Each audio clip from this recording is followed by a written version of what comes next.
This is the surface of water.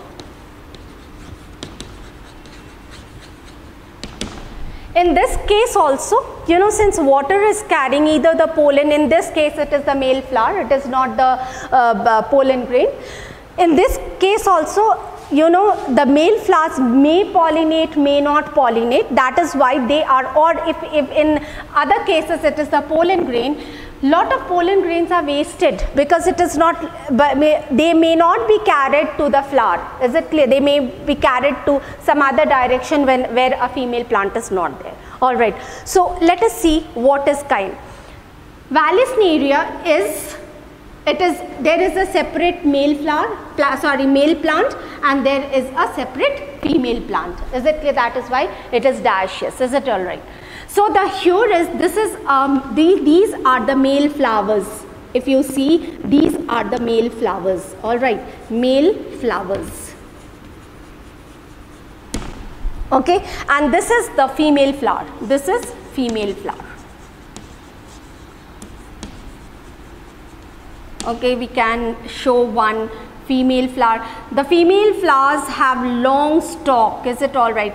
So let us just show it, a female flower which is still in bud form. This is the female flower. It is still in bud form. All right. Now what happens? The male flowers mature. The male flowers are formed on the male plant, they mature, and after they mature, they give that means the pollen grains are ready, they are released out by the cone, this structure, they come out from this and they rise up to the surface of water. They remain submerged slightly below the surface. Here is the female flower. Is it clear? Female flower, they have a shorter stalk, pedicel, and here you see there is a shorter pedicel. All right, this is this is a longer one. Sorry, they have a longer pedicel here. Is it clear? Longer stalk, and this keep growing, and these female flowers reach to the surface of water. Is it clear? When they are totally grown, they have reached to the surface of water. These male flowers, these are the male flowers. Male flower.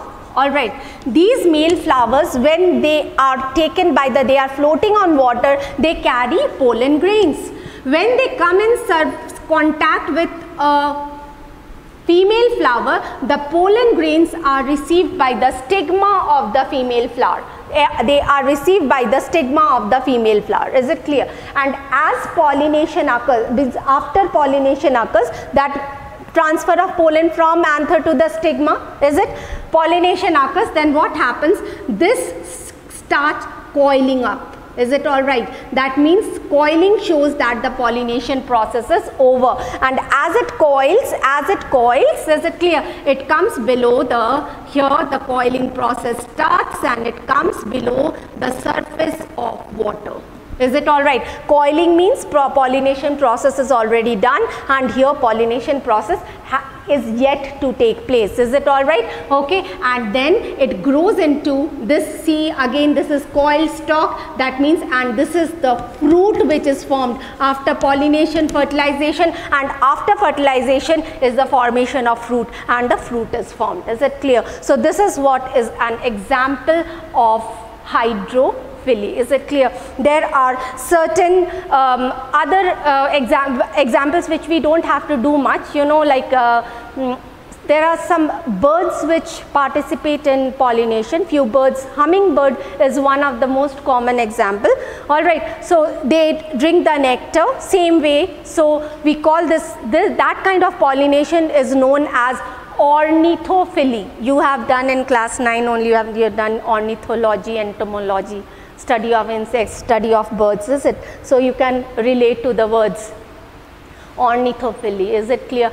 And elephants also, large animals like elephants can also take part in pollination, in transferring the pollen grains. We call it elepophily. Is it clear? So this is, and there are bats, there are other animals also which can participate in pollination, but the main one are the insects. The live means the living organism which take part in pollination are the insects. Is it clear? So that's all about the types of pollination. Sorry, that's all about the types of pollination.